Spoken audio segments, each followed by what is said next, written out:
మాట్లాడుతూ ఉన్నాడు. ఏమని మాట్లాడుతున్నాడని అంటే, అబ్రహాము మరి ఆ 22వ అధ్యాయంలో మీరు చూసినట్టయితే 22వ అధ్యాయం ఆదికాండం 22వ అధ్యాయంలో మీరు చూసినట్టయితే, ఆ సంగతులు జరిగిన తర్వాత దేవుడు అబ్రహామును శోధించెను. ఎట్లా అనగా, అబ్రహాము అని పిలువగా అతడు చిత్తము ప్రభువా అనెను. అప్పుడు ఆయన, నీకు ఒక్కడై ఉన్న నీ కుమారుని అనగా నీవు ప్రేమించు ఇస్సాకును తీసుకొని మోరియా దేశమునకు వెళ్ళి అక్కడ నేను నీతో చెప్పబోవు పర్వతములలో ఒకదాని మీద దహన బలిగా అతనిని అర్పించమని చెప్పెను. హల్లెలూయా, హల్లెలూయా. దేవుడు అబ్రహాముతో అంతకు ముందు మాట్లాడాడు. చాలా సందర్భాల్లోని దేవుడు అబ్రహాముని కలుసుకున్న సందర్భాలు చాలా ఉన్నాయి. ఈ సందర్భం ఏదైతే ఉన్నదో, ఇప్పుడు ఈ సందర్భం చాలా వ్యత్యాసమైన సందర్భం. ఎందుకనంటే, అబ్రహాముని దేవుడు పిలిచినప్పుడే 75వ సంవత్సరంలో, అంటే ఇంచుమించు అబ్రహాము పెన్షనరు. ఏమన్నా అంతేనా? మనకు 60 సంవత్సరాలు దాటితే మరి 58, 60 సంవత్సరాలుగా పెన్షన్లు వస్తూ ఉంటాయి. పెన్షనర్ ఆ టైంలో అబ్రహాము 75 సంవత్సరాలు మరి అబ్రహాముకు ఉన్నప్పుడు అబ్రహామును పిలిచి చెప్పాడు, నీకు సంతానాన్ని ఇస్తానని అన్నాడు. ఎలాంటి సంతానం అని అంటే, నువ్వు జనములకు తండ్రివిగా ఉంటావని అన్నాడు. హల్లెలూయా. ఆకాశ నక్షత్రముల వలె నీ సంతానం ఉంటుంది అని అన్నాడు. భూమి మీద రేణువులు ఎలాగైతే ఉన్నాయో, ఇసుక రేణువులు అంతగా విస్తరింపజేస్తాను నీ సంతానాన్ని అబ్రహాముకి దేవుడు వాగ్దానం చేశాడు. ఇప్పుడు 75వ సంవత్సరంలో చేసినప్పుడు దేవుడు మరలా మరి షారాకి ఇంచుమించు 10 సంవత్సరాలు, వారిద్దరికి మధ్య వ్యత్యాసం 65 సంవత్సరాలు.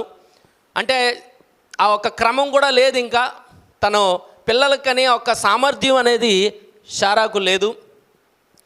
కానీ దేవుడు వాగ్దానం చేశాడు. అయితే 75వ సంవత్సరంలో చేసిన వాగ్దానాన్ని దేవుడు ఎప్పుడు నెరవేర్చాడు అని అంటే, 100 సంవత్సరాలు, అంటే అబ్రహాముకి 100వ సంవత్సరం వచ్చినప్పుడు, షారా 90 సంవత్సరాలు ఉన్నప్పుడు దేవుడు గర్భఫలాన్ని ఇచ్చాడు. ఆ గర్భఫలాన్ని ఇచ్చినప్పుడు చెప్పాడు, ఇస్సాకు అని పేరు పెట్టు అని దేవుడు అబ్రహాముకి షారాకి చెప్పినప్పుడు ఇస్సాకు అని వారు మొదటి సంతానానికి పేరు పెట్టారు.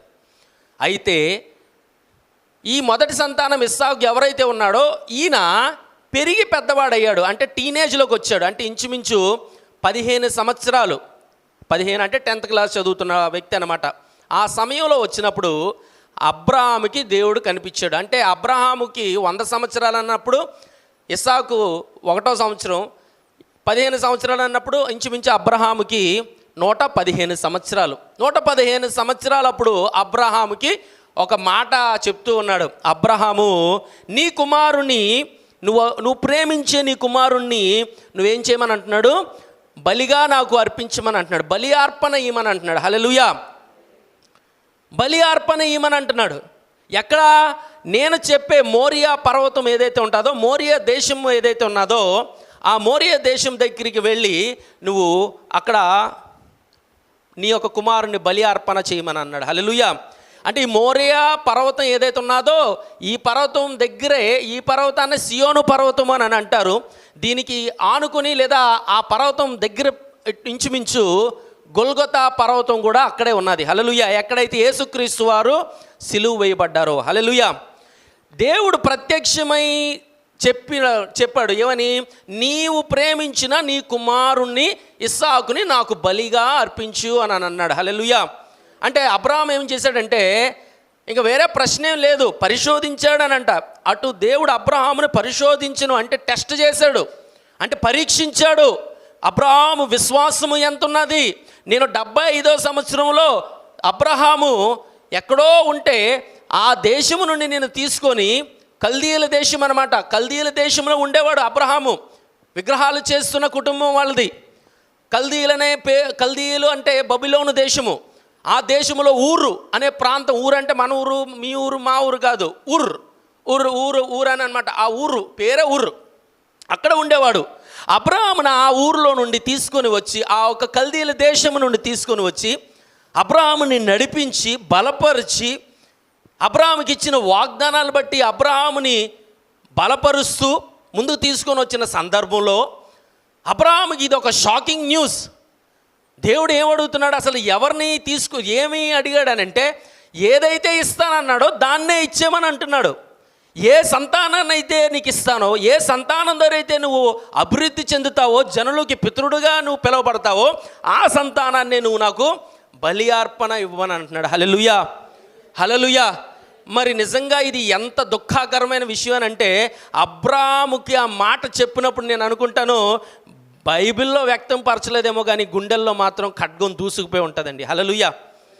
అలా అబ్రాహాము ఆ కుమారుణ్ణి తీసుకొని ఇద్దరు పనివాళ్ళని పెట్టుకొని గాడిద మీద కట్టెలు వేసుకుని ఆ మోరియా పర్వతం పైకి వెళ్తూ ఉండగా కొంత దూరం వచ్చే సమయానికి ఆ ఇద్దరు సేవకుల్ని మీరు ఇక్కడే ఉండండి, మేము బలి అర్పణ అర్పించి మరలా తిరిగి వస్తాము అని అబ్రహాము వారికి చెప్పగా ఆ కట్టెలను కూడా గాడిదపై నుంచి తీసివేసి ఇస్సాకు తన కుమారుడు 15 సంవత్సరాలు యవ్వనస్తుడు, ఏమీ తెలియదు, అమాయకుడు, నిజంగా తండ్రిని వెంబడిస్తూ ఉన్నాడు. తండ్రి అబ్రహాము చేతిలో మరి ఒక చేతిలో ఏమున్నదంట, అగ్ని నిప్పు ఉన్నదంట, ఒక చేతిలో ఖడ్గం ఉన్నదంట. అయితే ఇస్సాకు ఆ ఒక చెక్కలను ఆ ఒక కర్రలను కట్టెలను మోసుకుంటూ ఆ పర్వతం పైకి వెళ్తూ ఉన్నప్పుడు అప్పుడు అడిగాడట తండ్రిని, ఒక ప్రశ్న వేసాడట, తండ్రి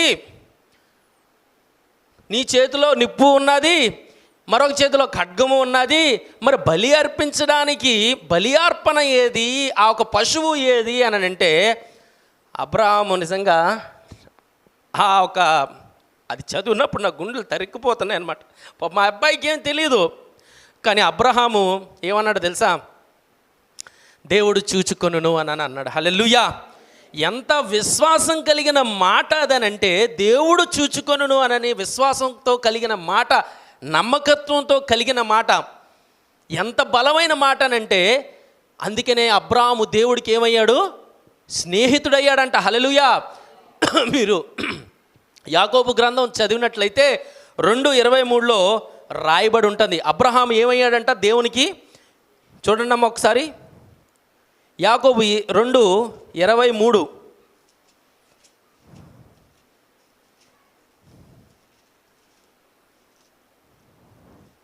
యాకోబు 2:23.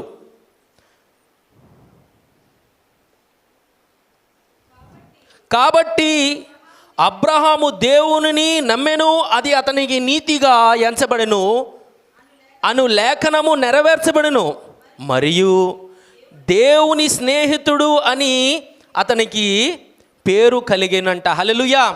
ఏమయ్యాడు, అబ్రహాము దేవునికి స్నేహితుడైపోయాడు, దేవునికి స్నేహితుడయ్యాడు అంటే అంత గొప్ప టైటిల్ సంపాదించాడు. మరి మన జీవితాల్లో మనం ఎలాంటి టైటిల్స్ని సంపాదిస్తున్నాం? దేవుని సన్నిధిలో మనకంటూ ఏ సాక్ష్యం ఉన్నది?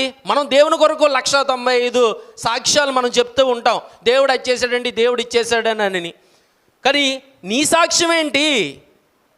నీ సాక్ష్యం ఏమై ఉన్నది? నీ కుటుంబంలో, నీ వ్యక్తిగత జీవితంలో నీ సాక్ష్యం ఏమై ఉన్నదని దేవుడు అడుగుతున్నాడు ఈరోజు. నీ కుటుంబంలో నీ సాక్ష్యం ఏమై ఉన్నదని అడుగుతున్నాడు. నీ సంఘంలో నీ సాక్ష్యం ఏమై ఉన్నదని అడుగుతున్నాడు.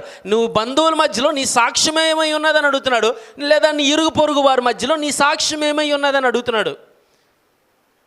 అబ్రహాముకి ఏమీ తెలియదు, అసలు అబ్రహాముకి ఆ టెక్నాలజీ తెలియదు. ఇది ఇంచుమించు ఈ సంఘటన జరిగి 5000 సంవత్సరాలు జరుగుతుంది. కానీ ఈ రోజుకి కూడా మనం ఈ వాక్యాన్ని వెంబడిస్తూ ఉన్నాం, ఎందుకంటే ఇది ఈ రోజుకి కూడా తాజాగా మన జీవితాలని తాకుతూ ఉన్నది కనుక. హల్లెలూయా.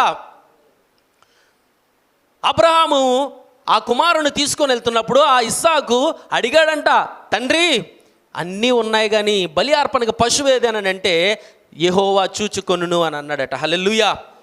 అలాగే ఆ కుమారుని తీసుకొని వెళ్ళి అక్కడ ఒక బలిపీఠాన్ని కట్టాడట. ఏం కట్టాడండి? బలిపీఠాన్ని కట్టాడంట. బలిపీఠం అని అంటే ఇంచుమించు ఆ కుమారుణ్ణి పడుకోబెట్టడానికి, అంటే నిలువుగా పడుకోబెట్టడానికి బహుశా ఒక 4 అడుగులు బై 4 అడుగులు రాళ్లను పేర్చాడండి. రాళ్లను పేర్చుకుంటూ ఒక 4 అడుగులు బై 4 అడుగులు, 4 అడుగులు బై 4 అడుగులు ఒక పీఠాన్ని కట్టి ఆ బలిపీఠముపై ఎవరిని పెట్టాడు? ఇస్సాకును బంధించాడంట. చదవబడిన వాక్యంలో ఇస్సాకును బంధించి ఇంకా ఇంచుమించు అబ్రహాము ఆ ఒక కత్తి తీస్తాడంట. కుమారుణ్ణి బలి అర్పణ చేయటానికి. కత్తి తీసే సమయానికి దూత కనబడి, అబ్రాహాము అబ్రాహాము ఆ చిన్నవాని మీద చేయి వేయకుము అని దూత ఎప్పుడైతే ప్రత్యక్షమై అబ్రాహామును ఆపిందో అబ్రాహాం ఆపాడంట. హల్లెలూయా. అంటే ఇంచుమించు ఇది ఎలాంటి పరిస్థితి అని అంటే, ఇస్సాకు కాదు అక్కడ జరిగింది. అంటే ఇస్సాకు భౌతికంగా ఉన్నాడేమో కానీ దేవుడు ఏం కోరుకున్నాడట? అబ్రహాము హృదయాన్ని కోరుకున్నాడట. హల్లెలూయా. అబ్రహాము హృదయం ఆ బలిపీఠం పైకి వస్తుందా లేదా, అదే విశ్వాసాన్ని, అదే నమ్మకం, అదే దృఢత్వం. 75 సంవత్సరాలు అప్పుడు వెంబడించాడు నన్ను. ఇంచుమించు ఇప్పుడు 35 సంవత్సరాలు గడిచాయి. అదే స్థితిలో ఉన్నాడా? అదే మంట రగులుతూ ఉన్నదా? అదే ప్రార్థనా జీవితం ఉన్నదా? అదే బలిపీఠాలు కడుతూ ఉన్నాడా? అదే విధంగా దేవుణ్ణి స్తుతిస్తున్నాడా? అదే విధంగా దేవుణ్ణి ఆరాధిస్తున్నాడా అని దేవుడు అబ్రహాముకి ఒక పరీక్ష పెట్టాడండి. హల్లెలూయా. ఈరోజు మన జీవితాల్లో కూడా ఇలాంటి పరీక్షలు ఉన్నాయి. మరి మనం ఏ విధంగా ఎదుర్కొంటూ ఉన్నాము? ఎలాంటి బలిపీఠాలు ఉన్నాయి ఈరోజు నా అంశము కూడా మరి ఎక్కడ ఉన్నాయి నీ బలిపీఠాలు అనని అంశము. ఎక్కడ ఉన్నాయి నీ బలిపీఠాలు? హల్లెలూయా. దేవుడు వెంటనే అబ్రాహాము కుమారుడికి బదులుగా, ఇస్సాకుకు బదులుగా అక్కడ వెంటనే అక్కడ పొట్టేలు ఒకటి కనిపించింది. ఆ పొదల్లో చిక్కుకొని ఆ పొట్టేలుని తీసుకొని వచ్చి వధించి, నిజంగా దేవుడు దృష్టిలో అబ్రహాం ఏమైపోయాడు? నీతిమంతుడైపోయాడట. హల్లెలూయా. హల్లెలూయా. నీతిగా ఎంచబడెను అని రాయబడి ఉన్నది గ్రంథంలో. అబ్రహాము నీతిమంతుడైపోయాడట. విశ్వాసులకి తండ్రిగా తీర్చిదిద్దబడ్డాడు. హల్లెలూయా, గ్లోరీ. అంటే అబ్రాహాము ఏం చేశాడంటే బలిపీఠాన్ని కట్టి అక్కడ తన ప్రియమైన విషయాన్ని, తనకు బాగా అతిగా ప్రేమించిన తన కుమారుణ్ణి బలి అర్పణ, సాక్రిఫైస్ చేయటానికి కూడా అబ్రాహాము వెనుతిరగలేదు. ఈరోజు అడుగుతూ ఉన్నాడు, ఏంటి నీ జీవితంలో ఏంటి అంత ప్రియాతి ప్రియమైనవి ఏమైనా ఇవ్వగలుగుతున్నావా? దేవునికి ఇవ్వగలుగుతున్నావా? మనకి ఇప్పుడు బాగా మరి టెక్నాలజీ పెరిగిపోయింది. మనం సమయాన్ని కూడా ఇవ్వలేకపోతున్నాం. సమయాన్ని దేవునికి ఇవ్వలేకపోతున్నాం. ఎందుకంటే మొబైల్ ఫోన్స్తో చాలా ఎక్కువగా ఉంటున్నాం. టెక్నాలజీతో చాలా ఎక్కువగా సమయం గడుపుతూ ఉన్నాం. మనకి సీరియల్స్ ఎక్కువగా ఉంటున్నాయి మన జీవితాల్లో. సినిమాలు ఎక్కువగా ఉంటున్నాయి. మనకి ఏమంటారు, పనికిరాని మరి ఆ ఒక ఏమంటారు విషయాలు, లోకరీత్యా ఉన్న విషయాలతో మనం ఎక్కువ ముడిపడి ఉంటున్నాం. మన జీవితాలు ఎక్కువ వాటినే ఇష్టపడుతూ ఉన్నాం. ఈ ఉదయకాల సమయంలో దేవుడు మరలా అడుగుతూ ఉన్నాడు నూతనంగా, ఏ బలిపీఠాలు ఉన్నాయి అసలు మీ కుటుంబాల్లో? ఏ బలిపీఠాలని నువ్వు ఏర్పాటు చేసుకున్నావు? ఎటువంటి బలిపీఠాలు నువ్వు కడుతూ ఉన్నావు నీ కుటుంబం కొరకు? నీ వ్యక్తిగత జీవితంలో ఎటువంటి ప్రార్థనా బలిపీఠాలు ఉన్నాయి? ఎటువంటి ప్రార్థనా బలిపీఠాలు ఈరోజు సంఘాల్లో ఉన్నాయి అని దేవుడు సూటిగా ఈరోజు పరిశుద్ధాత్మ దేవుడు ప్రశ్నిస్తూ ఉన్నాడు. మన జీవితాలు ఎంత బిజీ అయిపోయామంటే ఈరోజు మన జీవితాలు ఎంతగా మనం ఇముడుకొని లోకంతో జత కట్టేశామనంటే మనకి సమయం ఉండట్లేదు. దేవుని యొక్క పరిశుద్ధ వాక్యాన్ని ధ్యానించడానికి మనకు సమయం ఉండట్లేదు. దేవుని యొక్క సన్నిధిలో దేవునితో ఒక అనుసంధానింపబడేందుకు మనం ఇష్టపడట్లేదు. ప్రార్థన అనంటే ఏదో భగవంతునికి భక్తునికి అనుసంధానమైనది అంబికా దర్బార్ బత్తి లాంటిది కాదు. నువ్వు వెలిగించేగానే అలా వెళ్ళిపోవడానికి. అంబికా దర్బార్ బత్తి కాదు మన జీవితం. మన జీవితం ఎలాగుండాలంటే దేవునితో అనుసంధానింపబడాలి. హోలీ కమ్యూనియన్ అని అంటాడు. అది ఒకరోజు కాదు, ఏదో 2 రోజులు కాదు, లేదా క్రిస్మస్ అప్పుడు వచ్చినప్పుడు, లేదా కొత్త సంవత్సరంకో నువ్వు కొత్త బట్టలు వేసుకున్నప్పుడు ఆ మమేకం అయిపోవడం కాదు. ప్రతిరోజు ఉండాలి. అబ్రాహాము ప్రతిరోజు కూడా తన బిడ్డకి నేర్పించాడు, ఇస్సాకుకు నేర్పించాడు.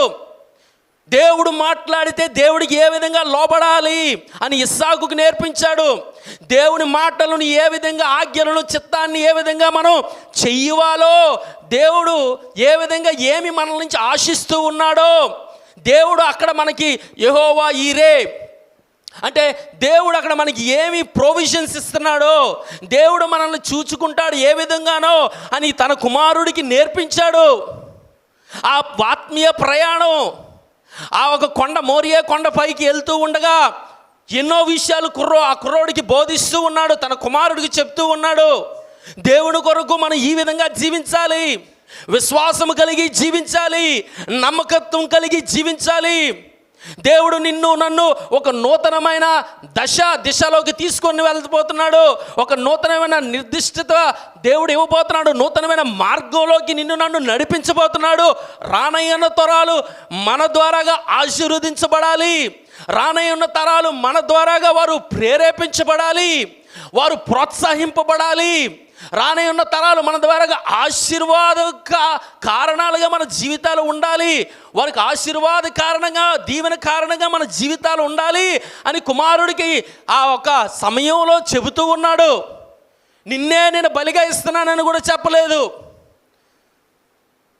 మరి ఇన్ని విషయాలు అక్కడ కట్టి ఆ ఒక ప్రార్థన బలిపీఠం దగ్గర అబ్రహాము గుండెల్లో ఏం దూసుకుపోయింది? కత్తే దూసుకుపోయింది. ఇస్సాకు కాదంట అక్కడ ఇంక ఉండేది, అబ్రహామే ఆ బలిపీఠంపై ఉన్నాడంట. అబ్రహామే ఇచ్చిన ఒక్క కానీ ఒక కొడుకును కూడా ఇంక నువ్వు తీసుకుంటే ఎలాగా అని ప్రశ్న లేదు. యెహోవా చూచుకొనును అని, అందుకని ఆ స్థలం పేరంట యెహోవా ఈరే అని పేరు పెట్టబడింది. అది ఈ రోజుకి కూడా అలాగనే ఆ ఒక పేరు నిలిచి ఉన్నది. హల్లెలూయా.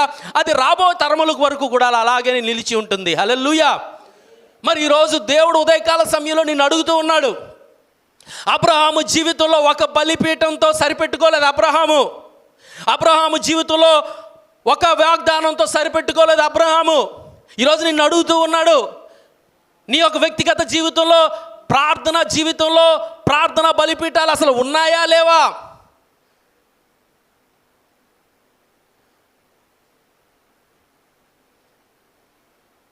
ప్రార్థనా బలిపీఠాలు అసలు ఉన్నాయా లేవా? సందేహం కలుగుతుంది పరిశుద్ధాత్మ దేవుడికి. అసలు ప్రార్థన కొరకు ఎంత మీరు సమయాన్ని వెచ్చిస్తూ ఉన్నారు?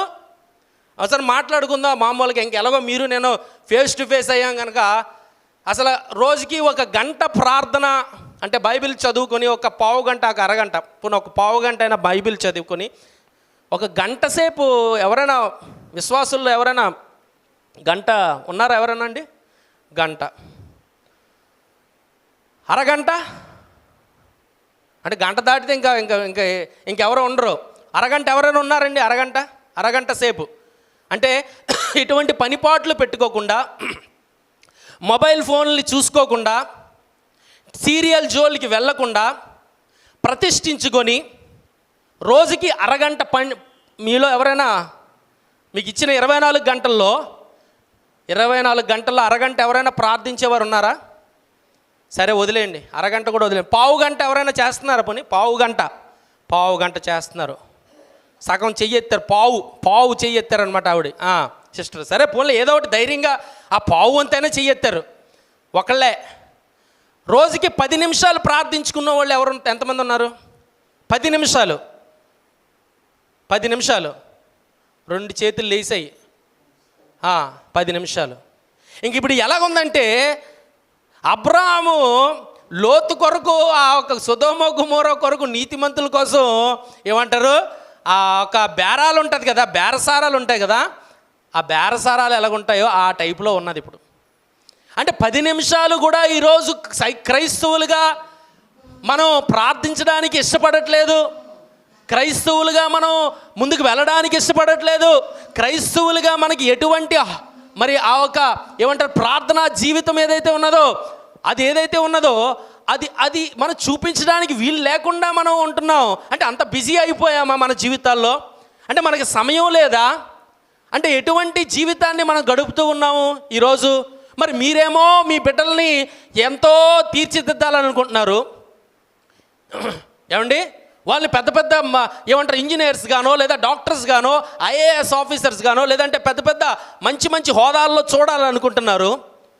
మరి మీరేమో కనీసం 10 నిమిషాలైనా మీరు కనీసం ఏమంటారు, ఒక గంట అయినా నిలకడగా దేవుని సన్నిధిలో ఆ ప్రార్థనా బలిపీఠాలని కట్టి, అయ్యా కుటుంబంలో ప్రార్థనా బలిపీఠాలు అంటే ఎలాగుంటాయి, ఆ ప్రార్థనా బలిపీఠాల ముందు దేవుని సన్నిధిలో ఎలా మొరపెట్టుకోవాలి, ఎలాగ విజ్ఞాపన చేయాలి, ఎలా ప్రార్థించాలి, ఎవరిని ఎలా దేవుని ఆశీర్వదించాలి, ఎలా దేవుని స్తుతించాలి అనేది మరి మీరు నేర్పించకపోతే మీ బిడ్డలకు మీరు ఎలాగా మీరు అనుకుంటున్నారు మీ జీవితాల్లో ఆత్మీయంగా మేము ఎంత బలపడి ఉన్నామని? మనకేమో అన్ని ఆశీర్వాదాలు కావాలి, మనకేమో అన్ని దీవెనలు కావాలి, మనకేమో అన్నీ కావాలి దేవుడి నుండి. దేవుడు అన్నీ మనకి ఇచ్చేయాలి. మరి మన ప్రార్థన ఎప్పుడు 10 నిమిషాలైనా మన ప్రార్థన ఎప్పుడు ఇచ్చే ఇచ్చే ఇచ్చే ఇచ్చే, లేదా మనకి ఎప్పుడు కూడా ఇంకా తెచ్చే తెచ్చే తెచ్చే తెచ్చే, ఇంక ఇదే ప్రార్థన మనది ఎప్పుడు కూడా. ప్రార్థన అంటే వన్ వే ట్రాఫిక్ కాదు.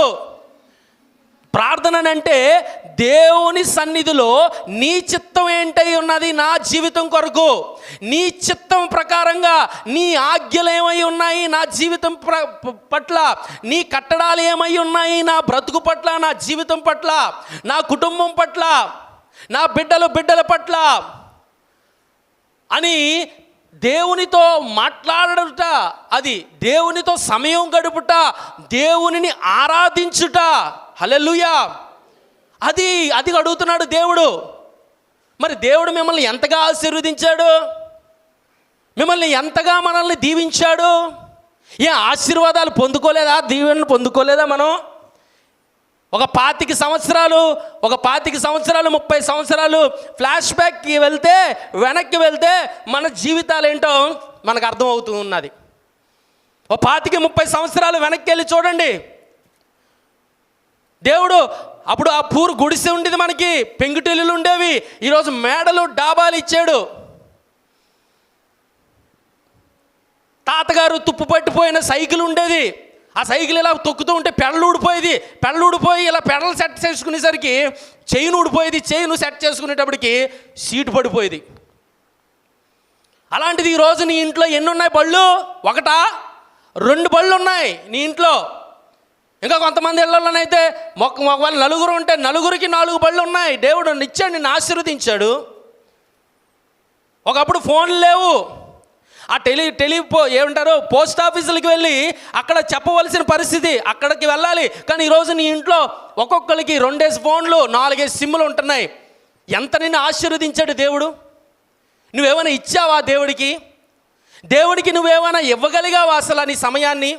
దేవుడికి నువ్వు ఏమి ఇవ్వకపోయినా, దేవుడి సన్నిధిలో నువ్వు ప్రార్థించకపోయినా, దేవుడు నిన్ను ఏ వాగ్దానం అయితే అబ్రహాముకి ఇచ్చాడో ఆ వాగ్దానాల చొప్పున నిన్ను ఆశీర్వదించి నీ కుటుంబాన్ని ఆశీర్వదించి నడిపిస్తుంటే ఈరోజు నువ్వు ఏం చేస్తున్నావు దేవుని కొరకు? ఏం కడుతూ ఉన్నావు? ఏ విశ్వాస జీవితాన్ని జీవిస్తూ ఉన్నావు? ఎలాంటి విశ్వాస జీవితాన్ని జీవిస్తూ ఉన్నావు? అరే సిగ్గుతో తలదించుకోవలసిన పరిస్థితి వచ్చేసింది ఈరోజు. సంఘాల్లో లేరు విశ్వాసులే. ఇలాగుంటే ఇంకా సంఘం ఎలా బలపడుతుంది? విశ్వాసులు తీరే ఇలాగుంటే ఇంకా సంఘం ఎప్పుడు బాగుపడుతుంది? సంఘం ఎప్పుడు దేవుడు రాకడ కొరకు సిద్ధపడుతుంది? నీకు ఇచ్చే వాగ్దానం ఏదో సామాన్యమైన వాగ్దానం కాదు. నిన్ను కొన్ని తరాల వరకు నిన్ను ఉంచుతానని అంటున్నాడు.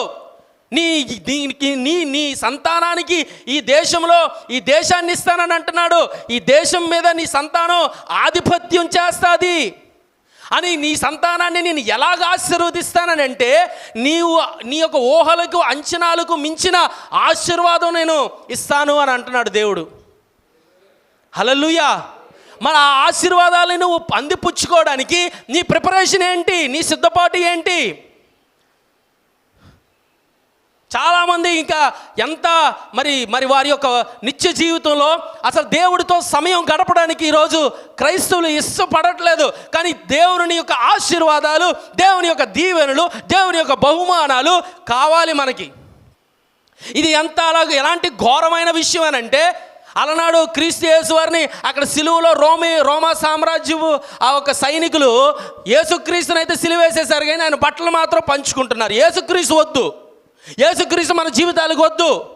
యేసుక్రీస్తు మన బ్రతుకులకు వద్దు, యేసుక్రీస్తు మన కుటుంబానికి వద్దు, కానీ యేసుక్రీస్తు వారి యొక్క వస్త్రాలు మాత్రం మనకు కావాలి. మనకి మన ఆశీర్వాదాలు, యేసుక్రీస్తు వారి ఆశీర్వాదాలు కావాలి. అదే ప్రాబ్లం వచ్చింది ఈరోజు. అందుకనే మన స్వార్థ ఆగిపోయి ఉన్నది. స్వార్థ ఏం పెద్దగా వెళ్ళట్లేదు ప్రజల్లోకి. ఎప్పుడు వెళ్తుంది? నీ వ్యక్తిగత జీవితంలో నువ్వు ఒక దేవునితో ఆ ఒక ప్రార్థన బలిపీఠాలు కట్టుకుంటూ, ఆ ప్రార్థన బలిపీఠాల దగ్గరికి నీ కుటుంబాన్ని తీసుకొని వెళ్ళి, ఆ ప్రార్థన బలిపీఠాలు ఏ కార్యాలు చేశాయో నీ జీవితంలో, ఎటువంటి మంటను పుట్టించాయో, ఎటువంటి కృతజ్ఞతని నువ్వు కలిగి ఉన్నావో, నీ సాక్ష్యమే ఆ ఒక బలిపీఠము. నీ హృదయాన్ని పెట్టమని అంటున్నాడు ఆ బలిపీఠం దగ్గర. క్రీస్తు వారే ఆ బలిపీఠం.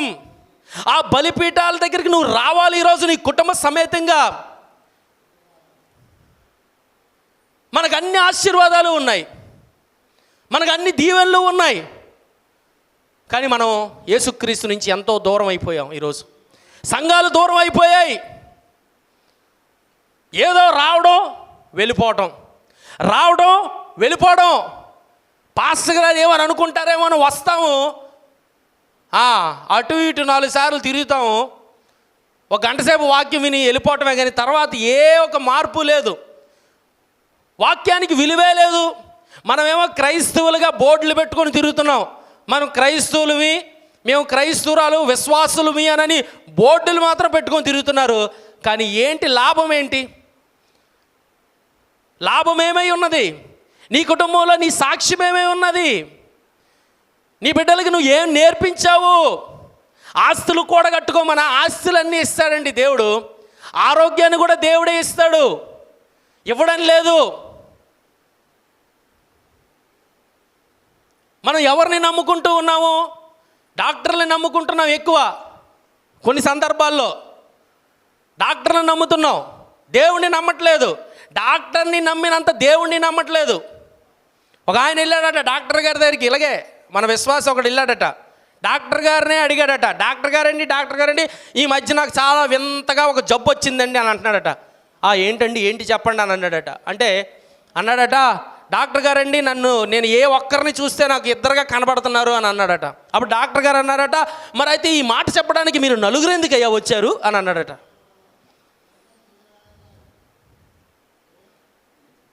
ఈరోజు మనం దేవుని యొక్క అనుగ్రహం పొందుకోవాలి. దేవుని యొక్క సన్నిధిలో దేవునిని మనం ఆశ్రయించాలి. దేవుని యొక్క సన్నిధిని మనం అనుభవించాలి. అదే అబ్రహాము కట్టాడు, ఆ ఒక బలిపీఠాల మీద కట్టి ఆ కార్యక్రమాన్ని చేశాడు. దేవుడి సన్నిధిని అనుభవించాడు. దేవుడు వాగ్దానం ఇచ్చినా ఇవ్వకపోయినా, తండ్రి నీ పిలుపుకు నేను లోబడి విశ్వాసం నేను చూపిస్తాను, అదే నమ్మకత్వం నేను చూపిస్తాను. నా జీవిత యాత్రలో నీవు నడిపించే చోటికి నేను వస్తాను. నువ్వు ఏ ఒక డైరెక్షన్లో నన్ను నడిపిస్తావో, ఏ ఒక నూతనమైన సన్మార్గంలో నువ్వు నడిపిస్తావో, నా జీవిత యాత్రలో నేను ప్రతి చోట కూడా అదే నమ్మకాన్ని కలిగి ఉంటాను. మన నమ్మకం, మన విశ్వాసం, మన ప్రార్థనా జీవితం, మన యొక్క క్రైస్తవ జీవితం ఎలాగుందంటే ఈరోజు సంఘంలో ఒకలాగుంటుంది, బయటికి వెళ్ళిపోతా ఇంకొకలాగా, చోటు మారేసరికి ఇంకొకలాగుంటుంది. అది మారిపోతున్నాం మన రంగులు మారిపోతూ ఉన్నాయి. ఏ ఎండకి ఏ గొడుగు పెట్టాలో క్రైస్తవులు బాగా నేర్చేసుకున్నారు. పాస్టర్ గారి దగ్గరికి వచ్చేటప్పటికి ఒక గొడుగు పెడతారు, తోటి విశ్వాసాల దగ్గరికి వచ్చేటప్పటికి ఇంకొక గొడుగు పెడుతున్నారు, బయట బంధువుల దగ్గరికి వెళ్ళేటప్పటికి ఇంకొక గొడుగు పెట్టుకుని తిరుగుతున్నాము. మరి పనిచేసే చోట్ల ఏదైతే ఉన్నదో అక్కడ ఇంకొక గొడుగు ఉంటుంది మనకి. ఇరుగు పొరుగు వారి దగ్గరికి వచ్చేటప్పటికి మరొక గొడుగు ఉంటుంది మనకి.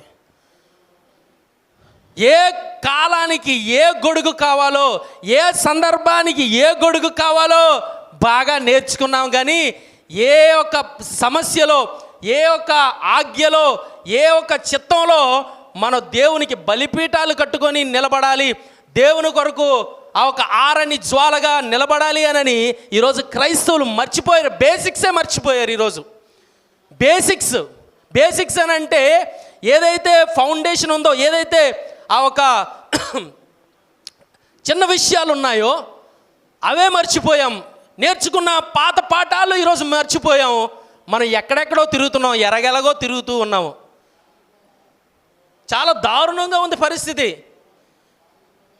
మరి ప్రార్థనా జీవితమే లేకపోతే నువ్వెప్పుడు ఇంకా అంచనాలకి వెళ్తావు? ఆయన అంచనాలకి నువ్వెప్పుడు ఇంకా పరిశుద్ధాత్మను పొందుకుంటావు? నువ్వెప్పుడు ఇంకా పరిశుద్ధాత్మలో నడిపించబడి ఇతరుల్ని నువ్వు నడిపించడానికి ఎప్పుడు నీకు వీలవుతుంది? నువ్వు ఇంకా ఇక్కడే చిన్నపిల్లాడు వలె ఉన్నావు, ఇంకా పాలు తాగుతున్న పసిబిడ్డలాగే ఉన్నావు. ఇంకా నేర్పించారా ఎప్పుడైనా మీ బిడ్డలకి ఎలాగా ఈ బలిపీఠాలు కట్టుకోవాలో, ఎంతసేపు ప్రార్థించాలో, ఎంతసేపు దేవుని స్తుతించాలో, ఎలాగ చెయ్యాలో, ఈ ప్రయాణాన్ని ఏ విధంగా నడుచుకోవాలో, దేవునితో ఏమంటారు ఆ ఒక సమానత్వం, ఆ ఒక ఏమంటారు ఆ సమన్వయం, సమాధాన పడుతూ మనల్ని మనం సరి చేసుకుంటూ దేవుని వాక్యము ద్వారాగా, దేవుని యొక్క వాక్యము చేత మనల్ని మనం సరిదిద్దుకుంటూ దేవునితో మనం నడక ఎలాగున్నది అని మీ బిడ్డలకి ఏమైనా నేర్పిస్తూ ఉన్నారా? మీ కుటుంబానికి మీరు ఏమైనా నేర్పిస్తూ ఉన్నారా? మీ సంఘానికి మీరు ఏమైనా చేయగలుగుతూ ఉన్నారా అని ఈరోజు దేవుడు పక్కాగా అడుగుతూ ఉన్నాడు. ఎంత దారుణం అయిపోయిందంటే ఈరోజు ప్రార్థించడానికి మనం ఎవరు ప్రార్థన చేయడానికి ఇష్టపడట్లేదు. మన కోసం వేరే వాళ్ళు వచ్చి ప్రార్థన చేయాలి, వేరే వాళ్ళ మీద ఆధారపడుతూ ఉన్నాం. ప్రార్థనకి ఇష్టపడట్లేదు, ప్రార్థనే రాదు చాలామందికి. అసలు ప్రార్థన ఎలా చేయాలో, ప్రార్థన ఎలాగ ఆరంభించాలో, ప్రార్థనను ఎలాగ ముగించాలో, ప్రార్థనను ఎలాగ కొనసాగించాలో సమయోచితంగా ఆ ఒక సందర్భంగా మనం ఏ విధంగా ప్రార్థించాలో ఈరోజు క్రైస్తవులకి రావట్లేదు. ఎందుకంటే ప్రాక్టీసే లేదు, దాని మీద ఆ ఒక పట్టు పోయింది. ఈరోజు వ్యక్తిగత జీవితాల్లోని, కుటుంబ వ్యవస్థలోని కూడా మీ పిల్లల్ని రమ్మనండి, మీ పిల్లల్ని ఒకసారి ప్రార్థన చేయమండి, ఒక పట్టుగా ఒక 10 నిమిషాలు ఇక్కడ నిలబడి ప్రార్థన చేయమండి, సమస్యల మీద ప్రార్థన చేయమనండి, లేదా మీరు వచ్చి ప్రార్థన చేయండి. ఇక్కడ ఏ ప్రార్థన ఈరోజు జరుగుతూ ఉంటుంది? ఎలాంటి ఏ ప్రార్థన అంటే నేను చాలా సంఘాల్లో చూశాను, ఆశీర్వదించండి దీవించండి, ఆశీర్వదించండి దీవించండి, ఆశీర్వదించండి దీవించండి. ఎంతకని అమ్మా ఆశీర్వదించి ఎంతకని దీవించి ఇంకెంతకని దేవుడు చేస్తాడు? చేయట్లేదా నిన్ను? ఇంకా ఆశీర్వదించి దేన్ని దీవించి? సిగ్గుతో తలదించుకోవాలి. ఈరోజు దేవుడు సన్నిధిలో సిగ్గుతో తలదించుకోవలసిన పరిస్థితిలోకి మనం వెళ్ళిపోతూ ఉన్నాం. అన్నీ నేర్చుకుంటున్నాం, లోకానుసారంగా తెలివి, లోకానుసారంగా ఆ ఒక జ్ఞానాన్ని పొందుకుంటూ ఉన్నాం, లోకానుసారంగా చేయవలసినవన్నీ కడకే చేస్తున్నాం. కానీ దేవుని సన్నిధిలో ఎలాంటి బలిపీఠాలు కట్టుకోవాలో, కేవలం ఒక బలిపీఠం కాదు. ఆ ఒక ముందుకు మీరు వెళ్ళినట్టయితే అబ్రహాము జీవితంలో 4 బలిపీఠాలు కట్టాడండి. అబ్రహాము ఎన్ని బలిపీఠాలు కట్టాడమ్మా? ఉన్నారా? దేవునికి స్తోత్రం.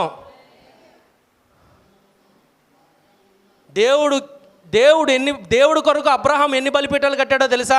అబ్రహాము జీవితంలో 4 బలిపీఠాలు కట్టాడు. ఇప్పుడు నేను చెప్పింది మోరియా పర్వతం మీద కట్టిన బలిపీఠం ఏదైతే ఉన్నదో, ఆ తన కుమారుడు ఇస్సాకుని బలి అర్పణకి ఏ ఒక బలిపీఠం అయితే ఇచ్చాడో ఆ బలిపీఠము అనేది 4వ బలిపీఠం. కానీ ఆ బలిపీఠంకి ముందున 3 బలిపీఠాలు కట్టాడు. హల్లెలూయా. ఇక్కడ దేవుడు వాగ్దానం ఇవ్వలేదు ఈ బలిపీఠం దగ్గర. ఈ 4వ బలిపీఠం మోరియా పర్వతం దగ్గర కట్టిన బలిపీఠం దగ్గర వాగ్దానం చేయలేదు. కానీ దేవుడు ఆజ్ఞ చేశాడు, ఆజ్ఞాపించాడు, ఆ ఆజ్ఞకి లోబడిన తర్వాత తనని ఆశీర్వదించాడు. ఆ తర్వాత వచనాలు మీరు చదివినట్టయితే 22వ అధ్యాయంలో తర్వాత ఎక్కడ రాయబడి ఉన్నదంటే 22:15-16 నుంచి నేను చదువుతున్నాను. నీకు ఒక్కడై ఉన్న నీ కుమారుని వెనుతీయక ఈ కార్యము చేసినందున నేను నిన్ను ఆశీర్వదించి ఆకాశ నక్షత్రము వలెను సముద్రమందలి ఇసుక వలెను నీ సంతానమును నిశ్చయముగా విస్తరింపజేసేదను. నీ సంతతి వారు తమ శత్రువుల గవిని స్వాధీనపరుచుకొందురు. మరియు నీవు నా మాట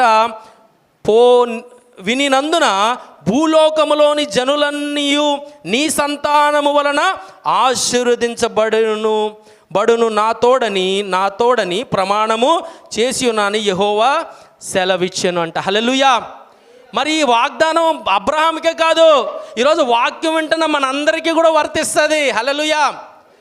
ఏంటి అంటే ఆశీర్వదించడం అని అంటే ఏంటి? ఒక మేడిల్లు రెండు ఫ్లోర్లు వేసుకొని అందులో ఒక పెద్ద ఎల్సీడీ పెట్టుకొని, ఏమంటే అంతేనా? అంతే కదా. ఆశీర్వాదం అంటే ఏంటి? మన క్రైస్తవులకి తెలిసింది ఆశీర్వాదం అని అంటే ఒక ఇల్లు, 2వ 3వ అంతస్తుల ఇల్లు, మేడ, అందులో ఒక పెద్ద టీవీ ఉండాలి. ఎక్కడ? హాల్లో పెద్ద టీవీ ఉండాలి. తర్వాత బెడ్రూమ్లో కూడా ఒక టీవీ పెట్టుకోవాలి. మనిషికి ఒక 4-3 ఫోన్లు ఉండాలి. మనిషికి ఒక గృహానికి అంతటికి ఒక పెద్ద కారు ఉండాలి. ఒక 4 బైకులు ఉండాలి. పిల్లలు ఇంజనీర్లుగానో డాక్టర్లుగానో ఎదిగిపోవాలి. సాఫ్ట్వేర్ ఇంజనీర్స్ అయిపోవాలి. చార్టెడ్ అకౌంట్స్ అయిపోవాలి. గవర్నమెంట్ ఉద్యోగాల్లో ఉండిపోవాలి. తర్వాత వాళ్ళ కోసం తల్లిదండ్రులు ఇంచుమించు 1 ఎకరం నుండి 10 ఎకరాల వరకు సంపాదించాలి. ఇవి మన ఆశీర్వాదాలు. అంతే, మన ఆశీర్వాదాలు ఇవే. మర్చిపోయారా? ఒకప్పుడు మీ ఇళ్లల్లోని మన ఇళ్లల్లో పొయ్యి ఊదుకునేవారు. గుర్తుందా?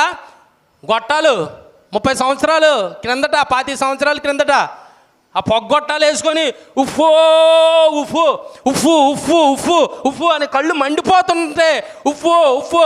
మరి ఈరోజు గ్యాస్ స్టవ్లు వచ్చేసాయి, ఎలక్ట్రిక్ స్టవ్లు వచ్చేసాయి మీ ఇళ్లలోకి. ఆశీర్వదించలేదా మిమ్మల్ని దేవుడు? అసలు ఎంత నిస్సిగ్గుగా చెప్తున్నారు, మాకు ఇంకా ఆశీర్వాదాలు కాలేదు ఇంకా రాలేదనని ఎలా చెప్తూ ఉన్నాడు? మీ బిడ్డల్ని ఎంత తీర్చిదిద్దాడు దేవుడు. ఈరోజు ఉన్నతమైన శిఖరాల్లో మీ బిడ్డలు విద్యను అభ్యసించుకుని మంచి ఉన్నతమైన శిఖరాల్లో వారు ఉద్యోగాలు చేస్తూ వారు ఉన్నతంగా జీవిస్తూ, దావీదుకి ఇచ్చిన వాగ్దానం అంటాడు, నీ సింహాసనాన్ని నేను స్థాపిస్తాను అని వాగ్దానం నీ యొక్క కుటుంబంలో నెరవేర్చలేదా? నేను ఎక్కలేనంత ఎత్తైన కొండపైకి ఎక్కించుము అని అన్నాడు దావీదు. మరి నీ కుటుంబాన్ని అలాంటి ఉన్నతమైన శిఖరాల్లో నిలిపి ఉంచలేదా? సంఘంలో, సమాజంలో నీకంటూ ఏమంటారు పర్పతి, ఒక మంచి పేరు, ఒక ఉన్నతమైన శిఖరంలో నిన్ను పెట్టుకోలేదా దేవుడు? నీ బంధువుల మధ్యలో నిన్ను ఉన్నతంగా ఉంచలేదా? నువ్వు పనిచేసే స్థలాల్లో నిన్ను ఉన్నతంగా ఉంచలేదా? నీ సంఘంలో నిన్ను ఉన్నతంగా ఉంచలేదా? మరి ఏ ఆశీర్వాదాల కొరకు ఇంకా నువ్వు వేచి ఉన్నావు? దేవుడు ఇన్ని ఆశీర్వాదాలు ఇచ్చినప్పుడు మరి నీ కుటుంబంలో నువ్వు బలిపీఠాలు కట్టి నేర్పించాలి కదా నీ బిడ్డలకి. నీ తరంతో ఆగిపోయి ఉంటే ఆ తర్వాత ఇస్సాకు కానీ, ఆ తర్వాత యాకోబు కానీ, ఆ తర్వాత తరం వారు ఎవరు కూడా కట్టి ఉండరు. కానీ అబ్రహాం ఏం చేశాడో తెలుసా? నేర్పించాడు. బలిపీఠాలను ఎలా కట్టాలి, బలిపీఠం దగ్గరికి ఏ విధంగా వెళ్ళాలి, ఎటువంటి హృదయాన్ని తీసుకొని దేవుడి దగ్గరికి వెళ్ళాలి అని ఇస్సాకుకి నేర్పించిన అబ్రహాం ఈరోజు నేను అడుగుతూ ఉన్నాడు, నువ్వు నేర్పించు నీ బిడ్డలకు. నీ బిడ్డలు తరములకి నేను ఈ దేశాన్ని, ఆశీర్వాదాలని ఇస్తానని అంటున్నాడు. ఏ దేశము? పాలు తేనెలు ప్రవహించే దేశం. పాలు తేనెలు ప్రవహించే అంటే ఏంటి? ఆ ఒక పరిశుద్ధాత్మ, ఆ ఒక పరిశుద్ధ దేశం, ఆ పరలోకం అంటే సంపూర్ణత, అంటే క్రీస్తులోకి నిన్ను తీసుకొని వెళ్తాను అని అంటున్నాడు. కానీ నువ్వు ఎక్కడ ఆగిపోతాయి? ఎలాగా? ఈ లోకరీత్యా ఆశీర్వాదాలు దేవుడు ఇవ్వక మానడు. మీరు బస్సు ఎక్కినప్పుడు, ఆటో ఎక్కినప్పుడు మీరు ఏమైనా అడుగుతున్నారా? ఆటో డ్రైవర్ని అడుగుతున్నారా? బాబు నీ లైసెన్స్ ఉందా, నీ బండికి ఇన్సూరెన్స్ ఉందా అని అడుగుతున్నారమ్మా ఎవరైనాను? ఎక్కారా ఎప్పుడైనాను? అమ్మా ఆటోలు బస్సులు ఎప్పుడైనా ఎక్కారా? ఎక్కినప్పుడు మీరు ఏమైనా డ్రైవర్ని నీ లైసెన్స్ చూపించు అని అడిగారా? లేదు కదా. ఉదయాన్నే లేచిన తర్వాత అమ్మ నా గుండెకాయ ఉందా లేదా ఇలా కొట్టుకుంటున్నారా? లేదా నా కిడ్నీలు ఉన్నాయా లేదా అని కొట్టుకుంటున్నారా? మరి ఎలాగ మీరు వెళ్తున్నారు? విశ్వాసం. మరి అంది విశ్వాసం మరి దేవుడిపై ఉంచాలి కదా. నువ్వు ఆ నమ్మకత్వాన్ని దేవుడిపై ఉంచాలి కదా. అబ్రహాము అదే విశ్వాసం ఉంచాడు. హల్లెలూయా. అబ్రహాము పై నుండి వచ్చే ఆశీర్వాదాల కొరకు కాదు, లోకరీత్యా వచ్చే ఆశీర్వాదాల కొరకు కాదు, ఆత్మీయంగా బలపడడానికి అబ్రహాము కట్టిన బలిపీఠాలు అవి. హల్లెలూయా. కుటుంబాన్ని ఆత్మీయంగా బలపరిచి ముందుకు నడిపించడానికి. అబ్రహాముకి ఏమీ తెలియదు, ఎటు వెళ్ళాలో తెలియదు. ప్రతిసారి కూడా అబ్రహాము ప్రార్థించేవాడంట. హల్లెలూయా. మీరు మొదటి బలిపీఠం దగ్గరికి వస్తే, మొదటి బలిపీఠం ఎక్కడ కట్టాడంటే ఆదికాండము 12వ అధ్యాయంలో 5 నుండి 7 వచనాలు ఒకసారి చదవండి అమ్మా. ఆదికాండము 12వ అధ్యాయములో 5 నుండి 7 వచనాలు. ఆదికాండము 12వ అధ్యాయం 5-7 వచనాలు. అబ్రహాము తన భార్య అయిన సారాయిని, తన సహోదరుని లోతును హారానులోని తానును వారును అర్జించిన యావదాస్తిని, వారు సంపాదించిన సమస్తమైన వాటిని తీసుకొని కానాను దేశమునకు వెళ్ళుటకు బయలుదేరి కానాను దేశమునకు వచ్చిరి. అప్పుడు అబ్రహాము షెకెమందలి ఒక స్థలము దాకా ఆ దేశ సంచారము చేసి మోరే దగ్గరనున్న సింధూర వృక్షమునొద్దకు చేరెను. అప్పుడు కానానీయులు ఆ దేశములో నివసించిరి. యెహోవా అబ్రహామునకు ప్రత్యక్షమై నీ సంతానమునకు ఈ దేశం ఇచ్చేదనని చెప్పగా అతడు తనకు ప్రత్యక్షమై యెహోవాకు ఒక బలిపీఠము కట్టెను. హల్లెలూయా. ఏం కట్టాడటండి? ఎక్కడ మొట్టమొదటి బలిపీఠం కట్టాడట? షెకెము దగ్గర కట్టాడంట. షెకెము అనే ప్రాంతం చాలా ఫేమస్ అయిన ప్రాంతం. షెకెము అని అంటే అర్థం ఏంటంటే భుజాలు అని అర్థం అనమాట. భుజాలు అని అర్థం.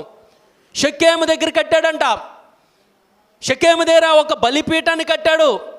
బలిపీఠాన్ని కట్టి దేవుడు ఏం చేశాడు? వాగ్దానాన్ని ఇచ్చాడు.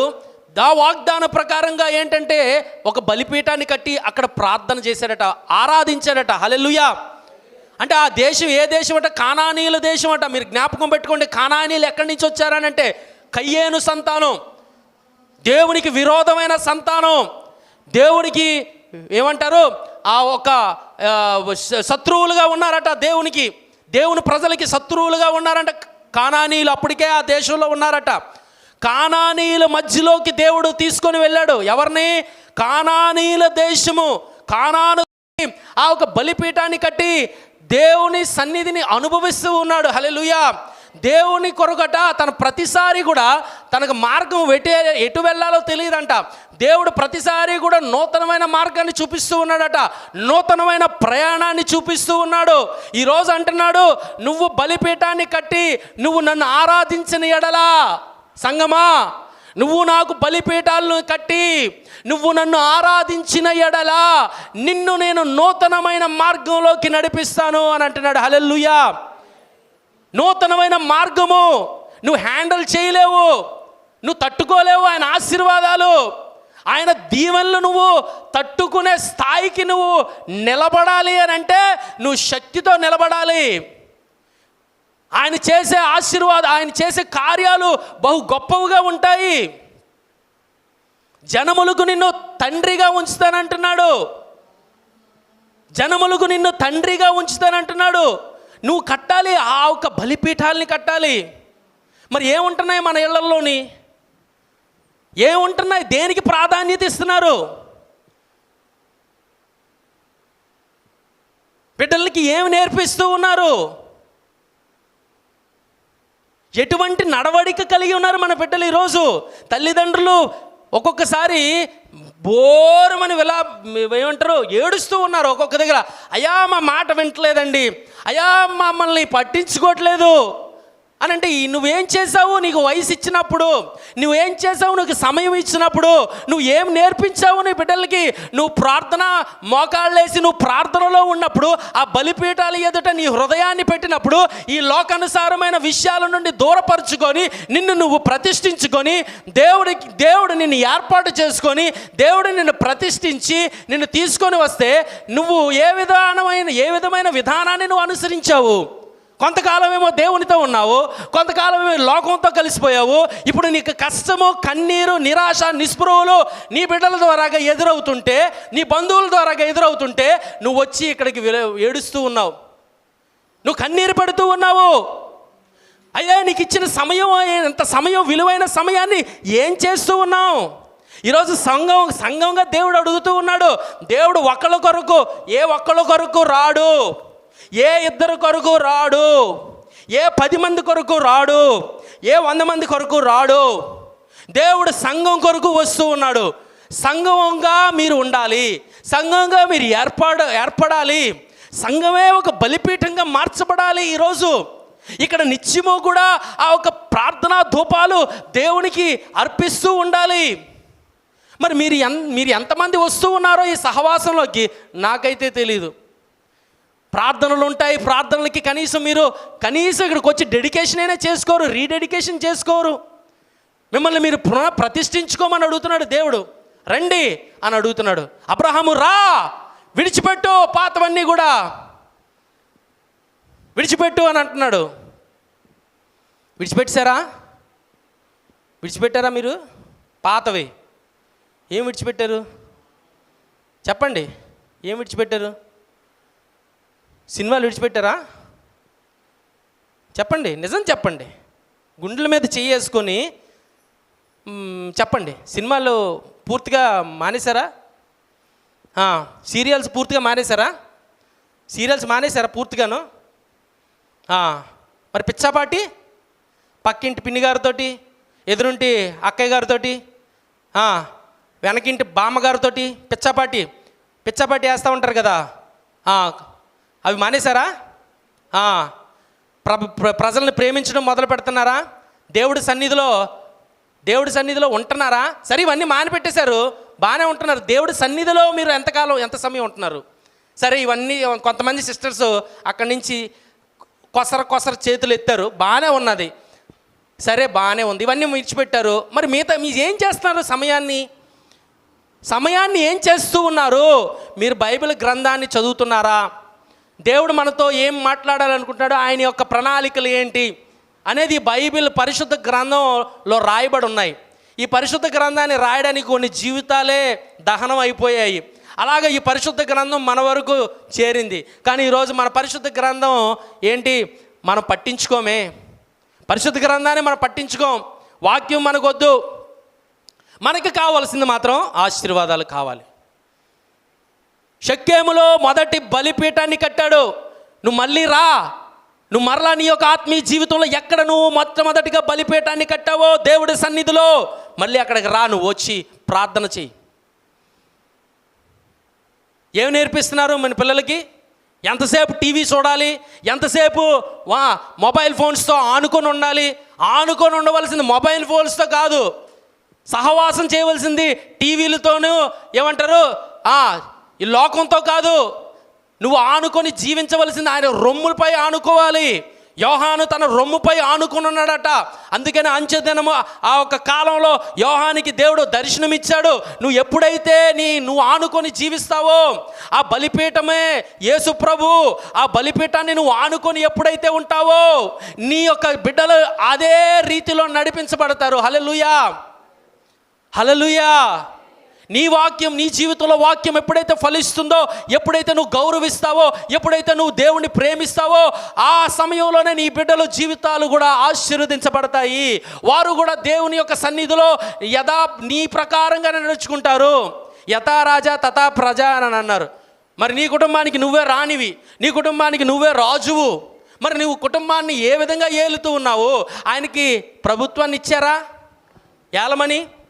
మీ ప్రార్థన ఉంటుందా రోజు? తండ్రి, నీ ప్రభుత్వం నా కుటుంబంలో జరగాలి, నీ ఏలుబడి జరగాలి, నువ్వే నా కుటుంబాన్ని నడిపించాలి, నన్ను ఏం చేయమంటావు? నీ యొక్క ప్రార్థన, నీ యొక్క బలిపీఠాల దగ్గరికి నేను వస్తూ ఉంటాను, నేను వచ్చి నన్ను ఏ విధంగా ప్రార్థించాలో నేర్పించు. అబ్రహాముల నాడు చేసిన ప్రార్థన అలాంటి ఒక అగ్నితో కూడిన అగ్ని జ్వాలల వలె ఆ ప్రార్థన ఉండకు సహాయం దయచేయి అని దేవుని సన్నిధిలో మొర్ర పెట్టుకోవాలి. దేవుని సన్నిధిలో నువ్వు ఆయన ఏం చేసుకోవాలంటే ఆలింగనం చేసుకోవాలి, ఆయనతో స్నేహం చేయాలి.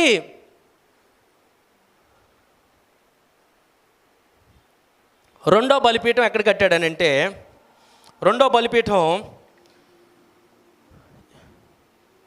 అదే ఆదికాండం చూడండి అమ్మా. ఆదికాండం 12వ అధ్యాయం 8వ వచనం.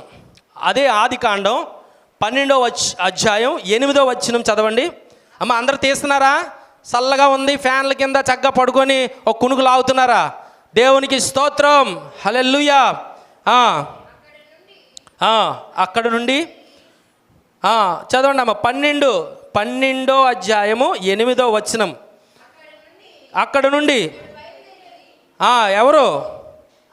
అబ్రాహాము. అది అక్కడ నుండి అతడు బయలుదేరి బేతేలుకు తూర్పునున్న కొండకు చేరి, పడమటినున్న బేతేలుకును తూర్పునున్న హాయికి మధ్య గుడారము వేసి అక్కడ యెహోవాకు బలిపీఠము కట్టి యెహోవా నామమున ప్రార్థన చేసెను. హల్లెలూయా, హల్లెలూయా.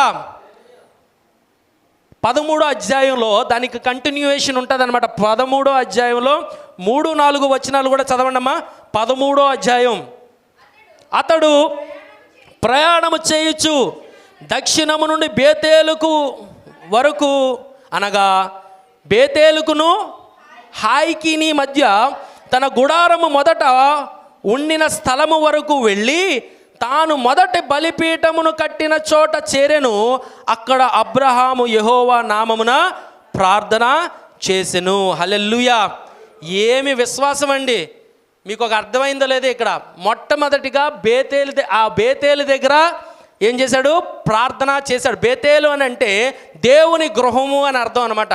అంటే తన ప్రయాణం అనేది ఇలాగా ఏమంటారు, తిన్నంగా, ఏది మన సర్పవరం జంక్షన్ నుంచి కత్తిపూడికి తిన్నంగా రోడ్డు ఉంటుంది, ఆ టైపులో కాదు ఉన్నది. ఆయన ప్రయాణం ఎలాగున్నదో తెలుసా? మెలుకులు. ఇటు వెళ్తున్నాడు, అటు వస్తున్నాడు. దేవుడు అటు వెళ్ళమని అంటున్నాడట, మళ్ళీ ఇక్కడి నుంచి అటు వెళ్ళమని అంటున్నాడు, అటువైపు వెళ్తున్నాడు, మళ్ళీ కుడివైపుకి వెళ్తున్నాడట, మళ్ళీ ఒక్కొక్కసారి దక్షిణం వైపుకి రమ్మని అంటున్నాడట దేవుడు. ఎలా నమ్మాడండి అసలు? మనం దేవుడు ఎన్ని కార్యాలు చేసినా ఈ రోజు వరకు కూడా మన నమ్మకత్వం ఎంతవరకు ఉందనంటే మనకు తెలుసు మన నమ్మకత్వం ఎంతవరకు ఉన్నదో. ఏమండి, అంతేనా? మన నమ్మకత్వం ఎంతవరకు ఉందో మనకు తెలుసు, మన విశ్వాసం ఎంతవరకు ఉన్నదో తెలుసు. కానీ అసలు దేవుడే తెలియదు. ఆ రోజుకి బైబిల్ గ్రంథము లేదు అబ్రహాము దగ్గర.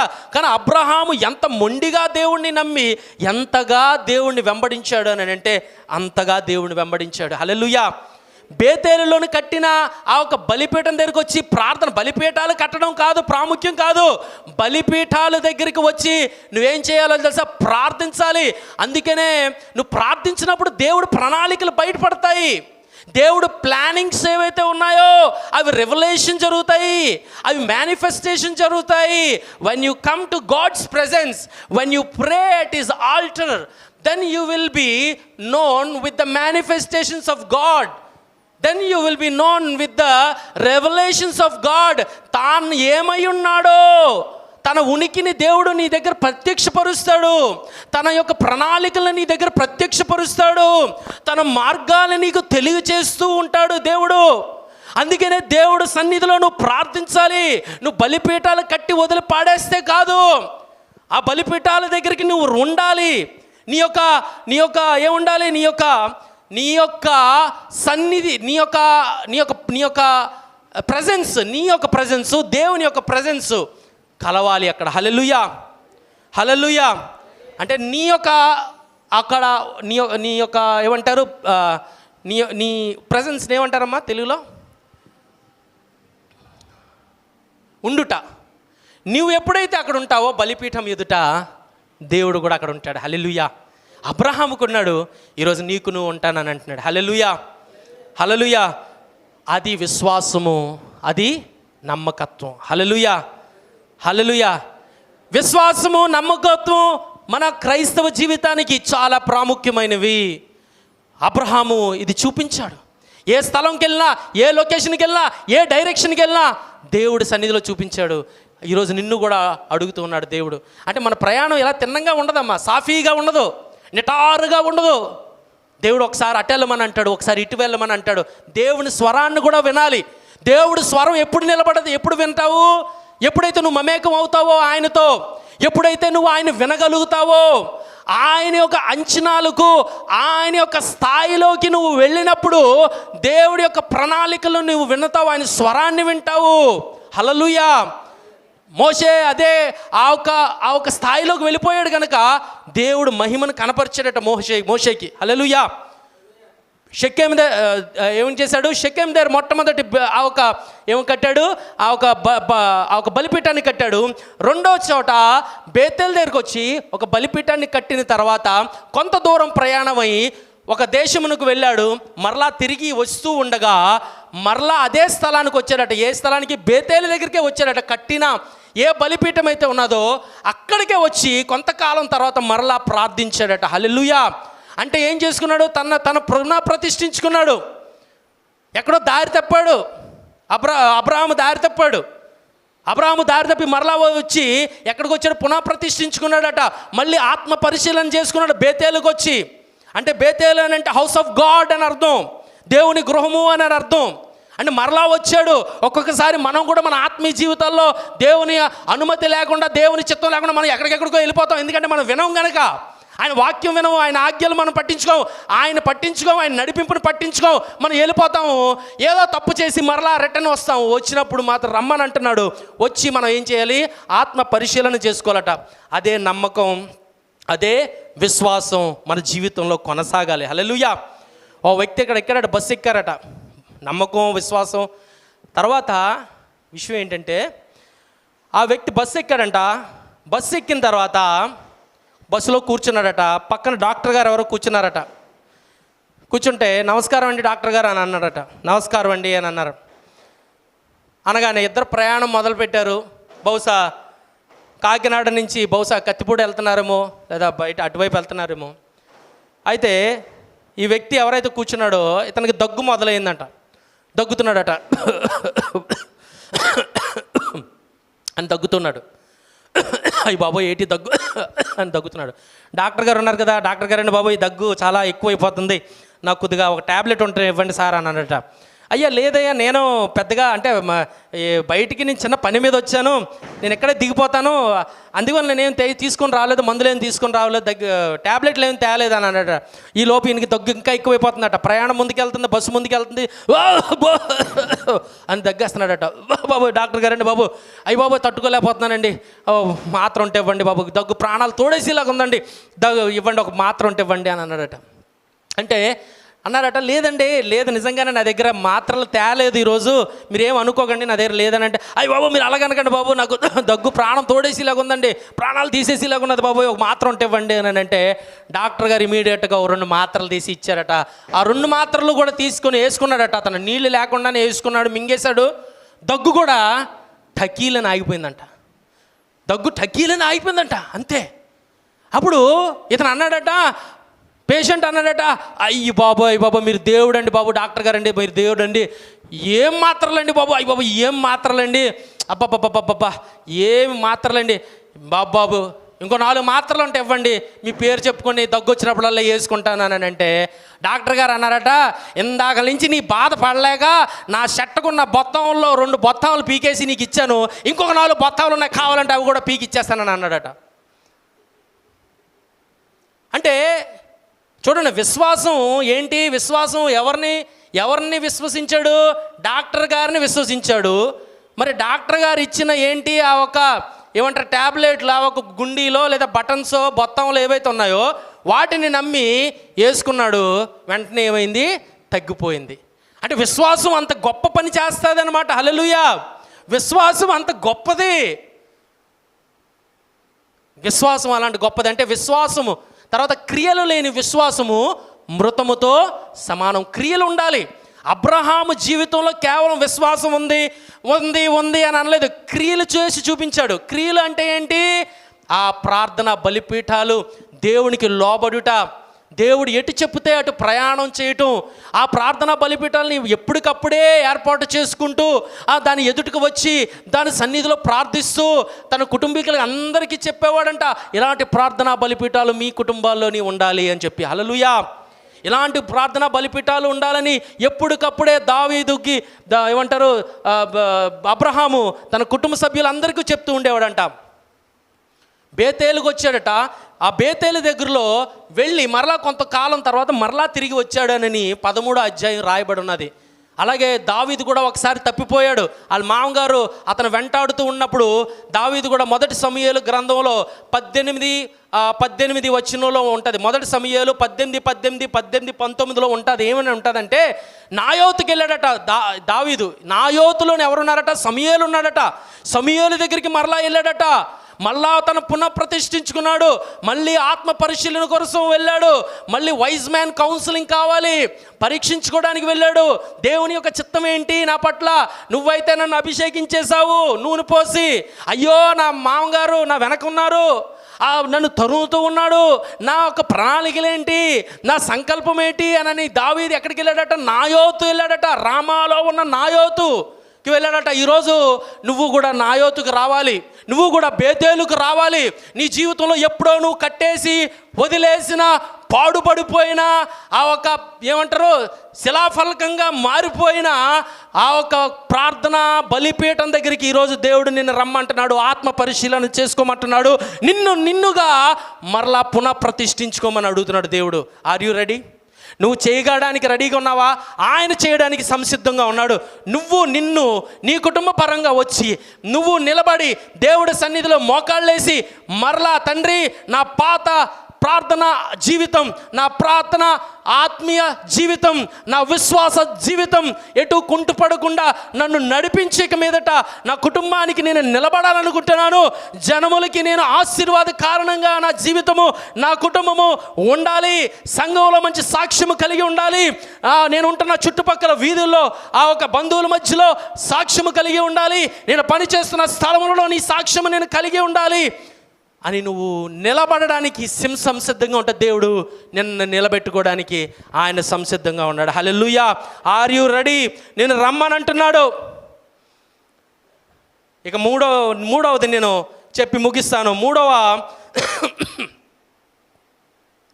మూడవ మరి ఆ ఒక బలిపీఠాన్ని ఎక్కడ కట్టాడంటే హెబ్రోనులో కట్టాడంట.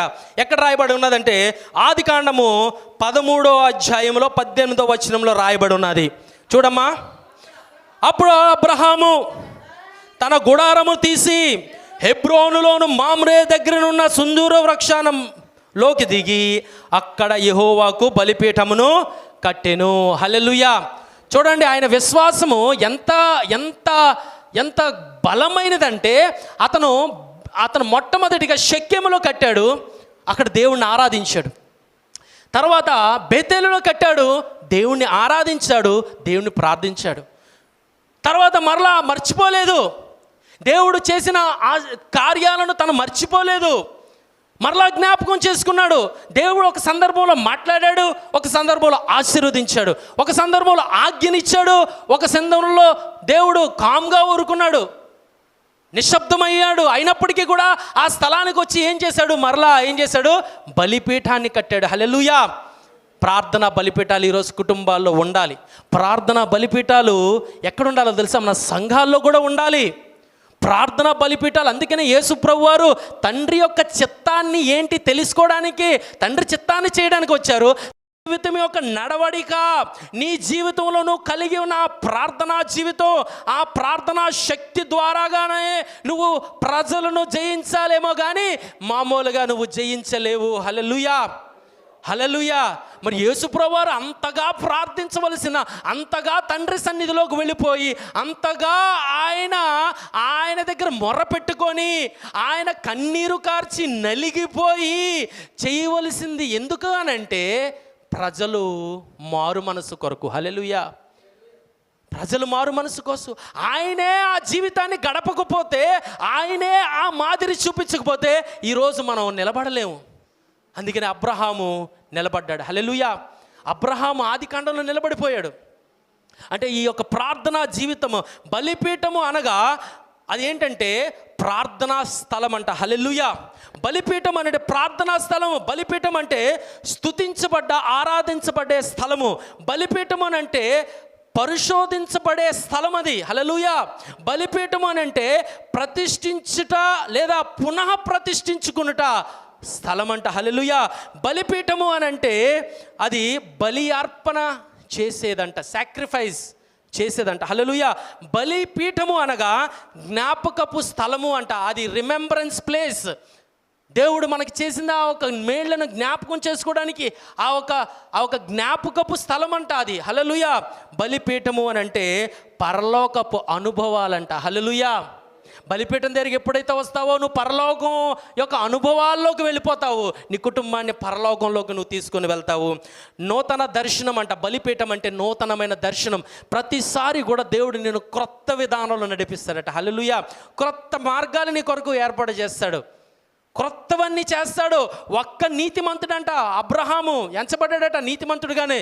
ఈ ఒక్కని కొరకు చూడండి ఎన్ని ప్రణాళికలు ఏర్పాటు చేశాడో దేవుడు.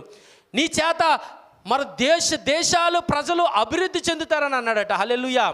అబ్రహాంకి తెలియదు, అబ్రహాముకి అసలు అంత జ్ఞానం లేదు, అబ్రహాంకి ఏం జరుగుతుందో తెలియదు. కానీ దేవుడు చేసిన ఆ ఒక నిబంధన, ఆ ఒడంబడిక ఏదైతే ఉన్నదో అది ఈ రోజు వరకు కూడా కొనసాగుతూనే ఉన్నది. హల్లెలూయా.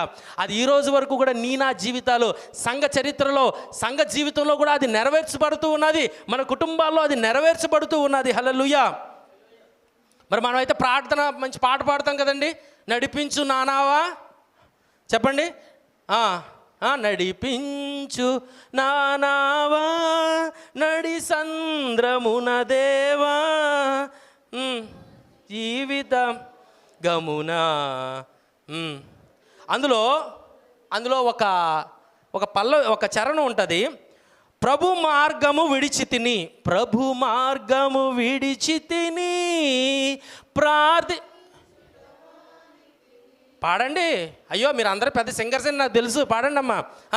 మళ్ళీ ప్రభు మార్గము విడిచి తిని ప్రార్థించుట మాని తిని, ప్రభు వాక్యము వదిలి తిని పరమార్థము మరచి తిని, ప్రపంచ నటనలలో ప్రావీణ్యమును పొంది ఫలహీనుడనై ఇప్పుడు పాటింతు నీ మాట. వచ్చు కదమ్మా అందరికీ పాట, చిన్నప్పటి నుంచి పాడుకుంటూనే ఉన్నాం. ఇందులో అర్థం ఏంటో తెలుసా? ప్రార్థించుట మానేసామంట. ఏబి మాసిలమణి గారు రాశారు, మన పిఠాపురంలోనే ఆయన జన్మించారు. మాసిలమణి గారి పాట, మంచి పాట అండి. ప్రార్థించుట మానేసామంట. ఈరోజు ప్రార్థించుట మానేసామంట, వాక్యము కూడా వదిలేసామంట. వాక్యాన్ని వదిలేసాం, ప్రార్థించడం మానేసాం, వాక్యాన్ని వదిలేసాం. మరి వదిలితే తర్వాత ఏం జరిగిందంట? ప్రపంచ నటనలలో ఈరోజు ఏమైపోయాము మనం అందరం? పెద్ద నటీనటులు అయిపోయాం, నటీమణులు అయిపోయాం అందరూ కూడాని. అందరూ నటనే, అందరూ యాక్ట్రసే. అందరూ యాక్ట్రెస్ అయిపోతున్నారు ఈరోజు. ఎందుకు యాక్ట్రెస్ అయిపోతున్నారు? కొంతమంది సినిమా యాక్ట్రెస్ అయిపోతున్నారు, కొంతమంది సీరియల్ యాక్ట్రెస్ అయిపోతున్నారు. ఎందుకు అని అంటే వాటితో మనకి ఎక్కువ అనుబంధం ఉంటుందన్నమాట. ఈ మధ్యకాలంలోని వాటితోటే మనకి ప్రపంచ నటనలలో ప్రావీణ్యము పొందామట. హల్లెలూయా. చూడండి, పాటే చెప్తూ ఉన్నది. ఫలహీనుడిని అయిపోయామట. నటించడం ద్వారా ఏమైందంటే మన జీవితాల్లో ఫలాలే లేవు. ఏ ఫలాలు? ఏ ఫలాలమ్మా? ఏంటి? ఈ లోకపు ఆశీర్వాద ఫలాలు కాదు, ఆత్మీయ ఫలాలు, పరిశుద్ధాత్మ వరాలు ఈరోజు ఎక్కడున్నాయి? ఉన్నాయా? భాషల్లో మాట్లాడగలుగుతూ ఉన్నామా దేవునితో? చెప్పండి. అనుభవాల్లోకి రావాలి. ఈరోజు ఎంతకాలం గడుపుతాం? ఇంకా అయిపోతుంది సమయం. సగం అయిపోయిన వాళ్ళు ఉన్నారు, 30 సంవత్సరాల వాళ్ళు ఉన్నారు, 40 సంవత్సరాల వాళ్ళు ఉన్నారు, ఇక్కడ 50 సంవత్సరాలు 60 సంవత్సరాలు ఉన్నారు.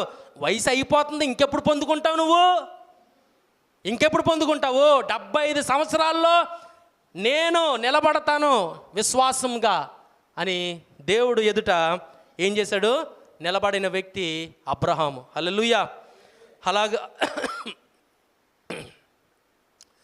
దేవుడు నూతనమైన దర్శనాన్ని ఇచ్చేవాడంట, నూతనమైన మార్గాలు చూపించేవాడట. అబ్రహాము ఎప్పుడైతే తను బలహీనుడిగా ఉండేవాడో, ఎప్పుడైతే తను విశ్వాసంలో సన్నగిల్లాడో, మరలా వచ్చి బలిపీఠాన్ని కట్టాడట. బలిపీఠం ఎదుట నిలబడ్డాడు, బలిపీఠం దగ్గర ఆనుకొని ప్రార్థించాడు, కన్నీరు విడిచాడు. దేవునితో ఆ ఒక మమేకమయ్యే మంచి సమయము బలిపీఠాలు, ప్రార్థనా బలిపీఠాలు. హల్లెలూయా, హల్లెలూయా. బాహుబలిపీఠాలు కాదు నేను మాట్లాడుతుంది, ప్రార్థనా బలిపీఠాలు. మీరు అందరూ ఎంత అమాయకంగా పెట్టేశారంటే తెలుసు. మీరు అందరిలో బాహుబలి 1, 2 కూడా మీరు చూసేసి ఉంటారు గ్యారంటీగాను. అది కాదు, బలిపీఠం అని అంటే ప్రార్థనా బలిపీఠం. అబ్రహాము ఎలాగైతే డెడికేషన్ చేసుకున్నాడో, ఎలాగైతే నిర్మించాడో అలాంటి బలిపీఠాలు ఈరోజు ఉండాలి. హల్లెలూయా. ఈరోజు అలాంటివి భౌతికంగా కట్టమని కాదు, కానీ నీ జీవితంలో కనీసం ఒక్క బలిపీఠం, 4 అవసరం లేదు, కనీసం ఒక్క బలిపీఠమైనా ఉన్నదా? ప్రార్థనా బలిపీఠం. నువ్వు ఉంటేనే నీ కుటుంబానికి నువ్వు ఆదర్శంగా నిలబడతావు, నీ సంఘానికి ఆదర్శంగా నిలబడతావు, నీ సమాజంలో నువ్వు ఆదర్శంగా నిలబడతావు. అందుకని అబ్రహాము ఈ రోజు వరకు కూడా కొనియాడబడుతూ ఉన్నాడు ఆయన. హల్లెలూయా. అందుకనే ఆయన్ని ఈ రోజుకి జ్ఞాపకం చేసుకుంటున్నావు. ఎందుకంటే అతను ఏదైతే దేవుడు చెప్పాడో దేవుడు చెప్పింది చెప్పినట్టే చేసిన విశ్వాసి. హల్లెలూయా. అలాంటి విశ్వాసాన్ని కనబరిచాడు. మరి అలాంటి విశ్వాసాన్ని, నమ్మకత్వాన్ని నువ్వు ఈ యొక్క దినమందున కనబరచడానికి నువ్వు ఇష్టపడుతూ ఉన్నావా? లేదా ఇంకా మోసం, ఇంకా ప్రజలను మోసం చేస్తూ, ఇంకా కుటుంబాన్ని మోసం చేస్తూ, ఇంకా సంఘాన్ని మోసం చేస్తూ, ఇంకా దేవుణ్ణి కూడా మోసం చేయాలి అనే స్థాయిలో కానీ ఉండిపోయావా? ఒకసారి ఆత్మ పరిశీలన చేసుకోవాలి. ఈ మధ్యాహ్న కాల సమయంలో దేవుడు కట్టమని అంటున్నాడు. మన బలిపీఠం క్రీస్తే. క్రీస్తు ఎదుటికి వచ్చి క్రీస్తు యేసును ఆనుకొని ఆ క్రీస్తు యేసు అనే బలిపీఠం దగ్గర నీవు ఆయనతో మమేకమై, నువ్వు ఆయనతో ఎప్పుడైతే ప్రార్థిస్తావో, ఆయనతో ఎప్పుడైతే ఆ ఒక విజ్ఞాపన నువ్వు చేస్తావో, దేవుడు నిన్ను ఎలాగా ఉంచుతాడంటే నిన్ను శిఖరము వలె ఉంచుతాడు. ఎక్కలేని ఎత్తైన కొండపైకి నిన్ను ఎక్కిస్తానంటున్నాడు. హల్లెలూయా. Are you ready? నువ్వు సిద్ధంగా ఉన్నావా? ఎప్పుడో కట్టేసావేమో 20 సంవత్సరాలు 30 సంవత్సరాల క్రిందట ప్రార్థనా బలిపీఠాలు విశ్వాస జీవితంలోకి వచ్చినప్పుడు కట్టావు, కానీ దాన్ని శిథిలావస్థకి వదిలేసావు. శిథిలమైపోయాయి ఈరోజు చాలా మటుకు జీవితాలు, చాలా మటుకు ప్రార్థన ఏమంటారు ఆ బలిపీఠాలు ఈరోజు శిథిలమైపోయాయి.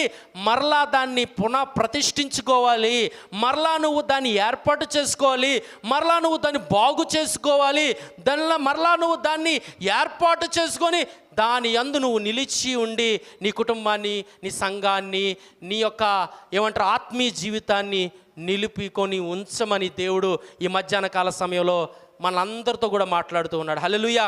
ఎన్ని బలిపీఠాలు నేర్చుకున్నాం ఈరోజు? ఎన్నండి? 4 బలిపీఠాలు. మొట్టమొదటి బలిపీఠం ఎక్కడ కట్టాడు చెప్పండి, మీరు చెప్పండి సరే. షెకెములో కట్టాడు. 2వ బలిపీఠం ఎక్కడ కట్టాడు? బేతేల్లో కట్టాడు. 3వ బలిపీఠం ఎక్కడ కట్టాడు? హెబ్రోన్లో కట్టాడు. హెబ్రోన్లో కట్టాడు. 4వ బలిపీఠం ఎక్కడ కట్టాడమ్మా? మోరియా పర్వతం మీద కట్టాడు. హల్లెలూయా. హల్లెలూయా. మీ జీవితాల్లో 4 బలిపీఠాలు కాదు, కానీ కనీసం ఒక్క బలిపీఠమైనా పర్ఫెక్ట్గా ఉండాలి. Perfect place for sacrifice his altar. Hallelujah. ఆయన బలిపీఠం పర్ఫెక్ట్గా ఉండాలి, క్రమములో ఉండాలి. దాన్ని సరి చేసుకోండి. బహుశా నువ్వు విడిచిపెట్టేసేమో ప్రార్థనా జీవితానికి, మరలా రమ్మని అంటున్నాడు. హల్లెలూయా. ఎందుకంటే ఆయన నిన్ను ఎందుకు నడిపిస్తున్నాడంటే నీకు కొత్త విధానాలని తెలియపరచడానికి, ఆయన దగ్గర ఉన్న కొత్త ప్రణాళికలు నీకు తెలియపరచడానికి, ఆయన దగ్గర ఉన్న ఆత్మీయ ఏమంటారు ఆ ఒక బహుమానాలు ఏవైతే ఉన్నాయో అవి నీకు ఇవ్వడానికి. హల్లెలూయా. ఈ లోకరీత్యా ఆశీర్వాదాలు దేవుడే ఇస్తాడు గ్యారంటీగాను, కానీ ఆత్మ ఫలాల్ని నువ్వు పొందుకోవాలి, పరిశుద్ధాత్మని పొందుకోవాలి. అందుకని మన ప్రార్థన కూడా ఉంటుంది. పరలోకమందున్న మా తండ్రి, నీ నామం పరిశుద్ధపరచబడును గాక, నీ రాజ్యము వచ్చును గాక, నీ చిత్తము పరలోకమందు నెరవేర్చబడుతున్నట్లు భూమి అందున నెరవేర్చబడును గాక అని అంటే ఎక్కడ నెరవేర్చబడాలి? ఆయన చిత్తం పరలోకంలో ఎలాగైతే నెరవేర్చబడుతూ ఉన్నదో ఈరోజు మన జీవితాల్లో, ఈ భూమిపై, మన కుటుంబాల్లో, మన సంసారంలో, మన వ్యక్తిగత జీవితాల్లో, మన సంఘాల్లో, మన బంధువుల మధ్యలో ఆయన యొక్క చిత్తం నెరవేర్చబడాలి అని అంటే నేను ఏం చేయాలో తెలుసా? అబ్రహాము వలె నిలబడాలి. హల్లెలూయా. హల్లెలూయా. అబ్రహాము వలె నిలబడాలి. నేను అబ్రహాముని అని గుండెల మీద చేసుకుని చెప్పండి. నేను అబ్రహాముని చెప్పండి. అయ్యో చెప్పండి అమ్మ, ఏమవదు. నేను అబ్రహాముని అంటే మీరు షారాయే కాదనన్ను. ఏమండి? షారా ఓకే, కానీ అబ్రహాము వలె విశ్వాస జీవితాన్ని, నేను అబ్రహాముని, నన్ను విశ్వాసము నుండి ఎవరు కదిలింపలేరు. ఈరోజు నుండి మరలా నా ఒక ప్రార్థనా జీవితాన్ని యేసుప్రభు అనే ఆ ఒక బలిపీఠం ఎదుటికి వచ్చి నేను ప్రారంభించి నన్ను నేను పునః ప్రతిష్ఠించుకుంటాను అని నేను తీర్మానం తీసుకుంటున్నాను అని మీరందరూ కూడా ఈరోజు దేవుడి సన్నిధిలో తీర్మానం తీసుకుంటున్నారు. హల్లెలూయా. ప్రార్థన చేస్తాను కళ్ళు మూసుకున్నట్టయితే. హల్లెలూయా. పరిశుద్ధుడా తండ్రి, వందనాలు. ఈ యొక్క ఉదయకాల పునరుత్థాన దినంలో ప్రభా తండ్రి, నీ యొక్క శక్తివంతమైన వాక్యమును ప్రభా నాయన మాకు అనుగ్రహించినందుకు వందనాలు తెలియపరుచుకుంటూ ఉన్నాం తండ్రి. విశ్వాసులకు తండ్రిగా తండ్రి, లో ప్రభనైనా ప్రప్రథముడుగా ప్రభనైనా ఇదిగో అబ్రహాము మా ఎదుట ఉన్నాడు, జనులకు తండ్రిగా నిన్ను చేసేదనని నీ వాగ్దానం ఏదైతే అబ్రహాముకి ప్రభనైనా నీవు ఇచ్చావో, నీ ద్వారాగా ఈ యొక్క మరి భూమిపై నీ యొక్క బిడ్డలు ఆకాశ నక్షత్రం వలె, ఇసుక రేణువుల వలె వారు వికసించి వారు అభివృద్ధి చెందుతారని ప్రభనైనా నీ వాగ్దానం ఏదైతే మరి అబ్రహాము జీవితంలో నెరవేర్చారో ప్రభా, ఈరోజు మా జీవితంలో కూడా ఆ వాగ్దానాన్ని నెరవేర్చండి. అబ్రహాముకి చెప్పారు, నిన్ను ఎక్కడ తీసుకొని వెళ్తానని, ఒక పాలు తేనెలు ప్రవహించే దేశంలోకి, ఆ ఒక వాగ్దాన దేశంలోకి, ఆ పరిపూర్ణతలోకి నిన్ను తీసుకొని వెళ్తానని ప్రభా ఏ వాగ్దానం అయితే చేశారో ఈరోజు ఆ వాగ్దానాన్ని మా జీవితంలో కూడా నెరవేర్చమని, మా బ్రతుకుల్లో నెరవేర్చమని, మా కుటుంబాల్లో నెరవేర్చమని, మా సంఘముల్లో నెరవేర్చమని, మా వ్యక్తిగత జీవితాల్లో నాయన మమ్మల్ని వర్ధిల్లింప చేయమని మేము కోరుకుంటూ ఉన్నాం తండ్రి. అదే ప్రకారంగా అబ్రహాం ఏ ప్రకారంగానైతే, ఏ మాదిరిగానైతే నాయన ఇదిగో ప్రభా నీ ఎడల మరి ప్రభా ఆ నమ్మకత్వం కలిగి నీ ఎడల విశ్వాసములో నడిపించబడుతూ నాయన ప్రతి ఒక్క సమయంలోని తను ఆ ఒక్క బలిపీఠాలు, ప్రార్థనా బలిపీఠాలు, ఆ ఒక్క ప్రభా ఆరాధనా బలిపీఠాలు, ఆ స్తుతియాగం చేసే ఆ ఒక బలిపీఠాలు తండ్రి ఇదిగో ప్రభా ఏ విధంగానైతే ఏర్పాటు చేసుకున్నాడో ఈరోజు ప్రభా నాయన మేము కూడా మరలా నాయన మేము ప్రతిష్ఠించుకున్నటకు నాయన మరలా మేము నిర్మించుకున్నటకు ఆ బలిపీఠాలని సహాయం దయచేయండి ప్రభా. అవును ప్రభా నాయన ఈ లోకపు ఆశీర్వాదాలే కాదు కానీ ప్రభా నాయన ఇదిగో నాయన పరలోకమందు మా కొరకు నాయన మీరు ఉంచి ఉన్న ఒక ఆశీర్వాదాల కొరకు మేము వేచి ఉన్నాము తండ్రి. ఆత్మ ఫలాల కొరకు వేచి ఉన్నామయ్యా, పరిశుద్ధాత్మ వరాల కొరకు వేచి ఉన్నామయ్యా. మీ సంపూర్ణతలోకి మమ్మల్ని తీసుకొని వెళ్ళండి స్వామి. అయా పరిశుద్ధాత్ముడా నాయన యేసయ్యా మీ పరిపూర్ణతలోకి మమ్మల్ని తీసుకొని వెళ్ళండి ప్రభా. మీ యొక్క సంపూర్ణమైన మీ యొక్క ప్రభ నాయన ఒక ప్రత్యక్షతలను మాకు దయచేయండి. అబ్రహాముకి ఏ విధంగానైతే మీ యొక్క ప్రభ నాయన నిర్దేశాన్ని ప్రభ ఇచ్చారో, ఏ విధంగానైతే అబ్రహాముని చేయి పట్టుకొని నడిపించారో ప్రభా అలాగనే మీ మార్గాల్లో, మీ నూతనమైన మార్గాలు, మీ నూతనమైన నాయన డైరెక్షన్స్ నాయన ఇదిగో ప్రభా నాయన మా యొక్క జీవిత యాత్రలో మరి ప్రతిసారి ప్రతి చోట కూడా మమ్మలను, మా కుటుంబీకుల్ని, మా సంఘముని కూడా ప్రభా నాయన నూతనముగా ప్రభా నాయన ఆ ఒక మార్గాల నందు మమ్మల్ని నడిపించి ఇదిగో తండ్రి అబ్రహాముకి ఇచ్చిన వాగ్దానాలందు మమ్మల్ని నెరవేర్చి ప్రభా నాయన మరి ప్రతి వాగ్దానమందు కూడా మమ్మల్ని, మా జీవితాలని నాయన ఇదిగో ప్రభ ఫలింపచేసి నాయన వర్ధిల్లింపచేసి మమ్మల్ని నాయన మంచి విశ్వాసులుగా తీర్చిదిద్దామని ఈ మధ్యాహ్న కాల సమయంలో ఇక్కడికి వచ్చిన ప్రతి విశ్వాసిని, వారి కుటుంబాలని, కుటుంబీకుల్ని, సంఘాన్ని మేము మీ హస్తాలకి ఎత్తి పట్టుకున్నాం తండ్రి. మీ రెక్కల చాటున మీ రక్తం క్రింద వారిని కాచి దాచి కప్పి నడిపించి బలపరచవలసిందిగా కోరుతూ యేసయ్య అతి పరిశుద్ధ నామములో అడిగి వేడుకుంటూ ఉన్నాం తండ్రి. Amen, amen, amen. మరి మీ అందరికీ కూడా నా ఒక మరోసారి నిండు వందనాలు తెలియపరచుకుంటూ మరి పాస్ట్ గారికి నాకు ఇచ్చిన యొక్క సమయాన్ని బట్టి వారికి కూడా నా నిండు వందనాలు తెలియపరచుకుంటున్నాను. మరి అందరూ చపర్లు కొడుతూ ప్రభు నామాన్ని మహింపరుచుకుందాం. మరి అద్భుతమైన వర్తమానము మరి ఆనంద్ గారు అందించారు. 4 బలిపీఠాలు. మరి నా జీవితంలో నాన్నగారు, ఆత్మీయ తండ్రి మా నాన్నగారు ఈ 4 బలిపీఠాల కొరకు చెప్పాడు. ఇప్పుడంటే 20 సంవత్సరాల్లో 23 సంవత్సరాల క్రితం అప్పుడు నిర్ణయం తీసుకున్నాను. నేను ప్రతి తెల్లవారుజాము లేచిన వెంటనే ఆ బలిపీఠం మీద ప్రార్థన చేయాలి, ఆరాధన చేయాలి, బైబిల్ చదవాలి.